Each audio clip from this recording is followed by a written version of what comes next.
শেষ হয়েও যেন হইল না শেষ। শেষ হয়েও হলো না দুই তৃণমূল বিধায়ক সায়ন্তিকা বন্দ্যোপাধ্যায় এবং রেয়াত হোসেন সরকারের শপথ বিতর্ক।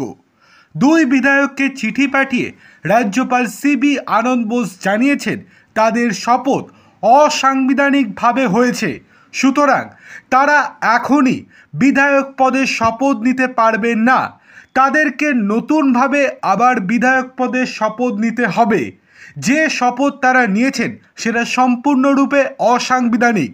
তাদের বিধায়ক হিসেবে কোনো রকমই গুরুত্ব নেই।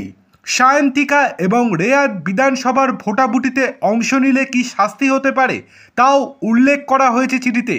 রাজ্যপাল বোস মোট 37টি বিষয়ের কথা উল্লেখ করেছেন। তিনি জানিয়েছেন স্পিকারের এখতিয়ার নেই রাজ্যপালকে এড়িয়ে শপথবাক্য পাঠ করানোর। কে তাদের শপথবাক্য পাঠ করিয়েছেন চিঠিতে তা সায়ন্তিকা এবং রেয়াতের কাছে জানতে চেয়েছেন বোস। সেই সঙ্গে জানিয়ে দিয়েছেন তার নির্দেশ অনুযায়ী যদি ডেপুটি স্পিকার শপথবাক্য পাঠ না করান তবে তা সম্পূর্ণরূপে অসাংবিধানিক। এক্ষেত্রে দুই বিধায়কের 500 টাকা জরিমানা হতে পারে বলেও জানানো হয়েছে চিঠিতে, কিন্তু সেটা যৎসামান্য। স্পিকারকে বিষয়টি জানাবেন বলে জানিয়েছেন সায়ন্তিকা। উপনির্বাচনে বরানগর থেকে জয়ী সায়ন্তিকা এবং ভগবানগোলা থেকে কেন্দ্র থেকে জয়ী রেয়াতকে গত 5ই জুলাই শপথবাক্য পাঠ করিয়েছিলেন বিধানসভা স্পিকার বিমান বন্দ্যোপাধ্যায়।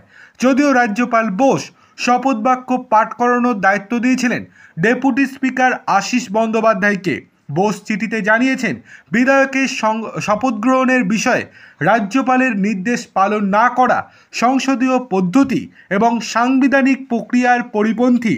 প্রসঙ্গত দুই বিধায়ককে শপথবাক্য পাঠ করানোর পরে বিমান জানিয়েছিলেন যেহেতু বিধানসভার অধিবেশন চালু আছে তাই রাজ্যপালের চিঠি মান্যতা পেতে পারে না। রুলস অফ বিজনেসের 2 নম্বর অধ্যায়ের 5 নম্বর ধারা মেনে তিনি শপথবাক্য পাঠ করিয়েছিলেন সায়ন্তিকা এবং রেয়াতকে, কিন্তু বর্তমানে সেই শপথবাক্যর কোনো রকম আর গুরুত্ব থাকলো না। সায়ন্তিকা এবং রেয়াতের যে শপথবাক্য পাঠ করানো যে অসাংবিধানিক সেটা পরিষ্কারভাবে বুঝিয়ে দিয়েছেন রাজ্যপাল সিবি আনন্দ বোস।